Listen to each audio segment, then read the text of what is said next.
Adrian Augier, economist, development economist, and producer, event producer, artist. I had the privilege of addressing the Central Hotel and Tourism Association, and I was asked to speak on the question of the tourism industry and employment and sort of bring those issues together.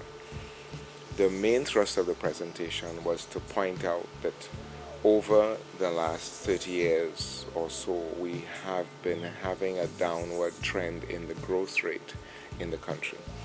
So from a high of 6-7%, we've declined to a growth rate of 2.31%, sometimes negative growth. That's worrying as an overall trend, because the rate of growth of the economy really is an indicator of how sustainable the economy is. We all need growth to survive, living things, economies, businesses, countries.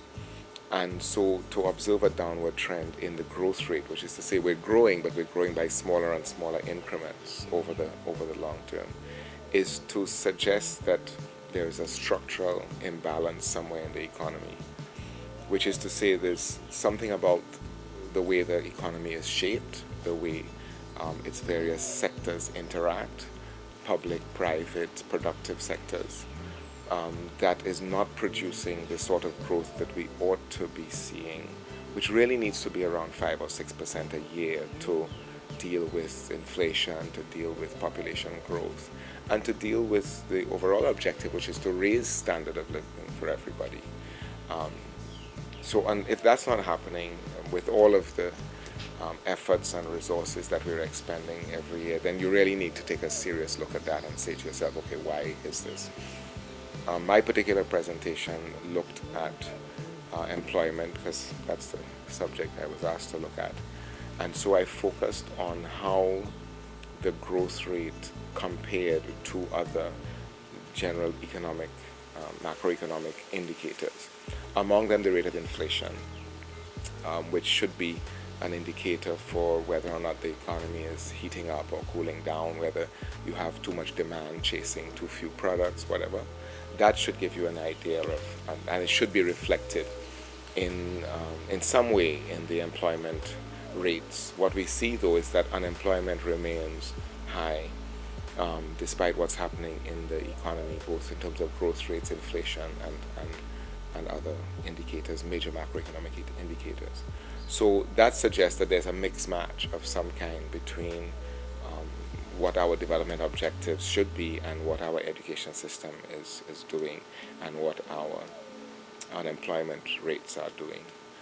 One of the possible conclusions is that the economic system is not as responsive as it should be to the needs of a growing economy. So, for example, if our education system is not producing the kind of graduates that we need for growth in the economy, then you really have to look at why that is. What is job formation? What is the job formation picture telling you? And it would suggest that even when there is growth in the economy, you do not see unemployment going down significantly, if at all. Sometimes they're working in opposite directions.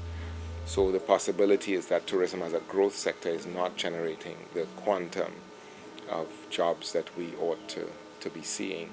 But there's also the possibility that the educational system is not producing the kinds of graduates who will contribute to the growth of the sector. Of course, additional work needs to be done to find out whether or not that's an accurate picture of what's happening. But it is a trend which one needs to be concerned about, because really what you should be seeing is growth in the lead sector and more jobs, and therefore a reduction in unemployment. And to observe that as a contrary correlation, is an inverse correlation, is definitely worrisome. So we focused on some of the remedies, which include rebalancing the tourism product in a manner that would generate more jobs. And also we need to ask ourselves, as I mentioned, whether or not the all-inclusive formula is the best. Not that it needs to be abandoned, but maybe it needs to come with a balance. One of the reasons for that is with non-all-inclusive hotels. People, the traveler tends to get out more into the country. They want to see things. They want to go on tours. They want to go see how the country really functions. The all-inclusive concept, of course, is more geared towards enjoying a property as opposed to enjoying an island. So the experience might be specific to the property. The brand that gets out there might be the property, as opposed to St. Lucia being the experience that they really, really enjoy. Now, what are we offering out there in terms of a St. Lucian experience? That brings you to the question of culture. Do we package and market cultural experiences significantly and effectively enough? Clearly, we do very well with tours. We market the physical landscape of St. Lucia quite well. You can go and see the pitons, the sulfur springs, you can go parasailing, you can go in the rainforest, waterfalls, zip lining, all of those things. There's a lot of activities actually for tourists.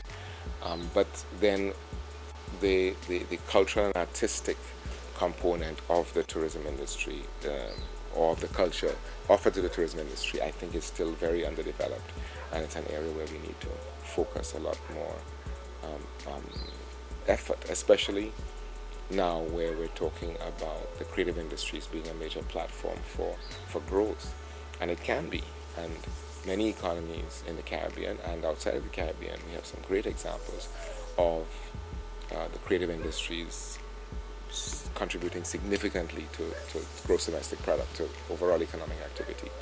So we want to get there, we want to look at that, and we want to look at things like training as opposed to just doing activities. We want to look at long-term training, really the development of skills. And most fundamentally is the question of the intellectual capacity of the country to create, to grow, to think, to develop, and to produce new product, which comes from what we have, which is our history and our culture, this wellspring of tradition, reflected in cuisine, in fashion, in photography, in design, architecture, print, animation. A lot of that is related also to your ICT policy, information communications technology, and the backbones that are available, the skills that are available within the country. And to create new product, new experiences that really can generate income over a long period of time. If you think of, there are many people who have had one big hit, for example, in the music industry, which is always a good example to use. One big hit which goes global can produce revenue for an individual for literally his lifetime. One of the examples that's used all the time is Hot, Hot, Hot. That has become, that's now a global song. Every time that plays on a radio somewhere, there is a revenue stream for the people who own the intellectual rights. And the same can apply to many other forms of intellectual property, whether it's dance or theater, music, design. We need to think a little bit outside of the box and create an environment in which the deployment, the development and deployment of intellectual property becomes an industry. So we really need to embrace our creative people, give them the tools that they need, give them the environments that they need to grow. And not just to grow as artists, but to grow as businesses, to employ people, to invest, make sure that they have the incentives and the environment that they need.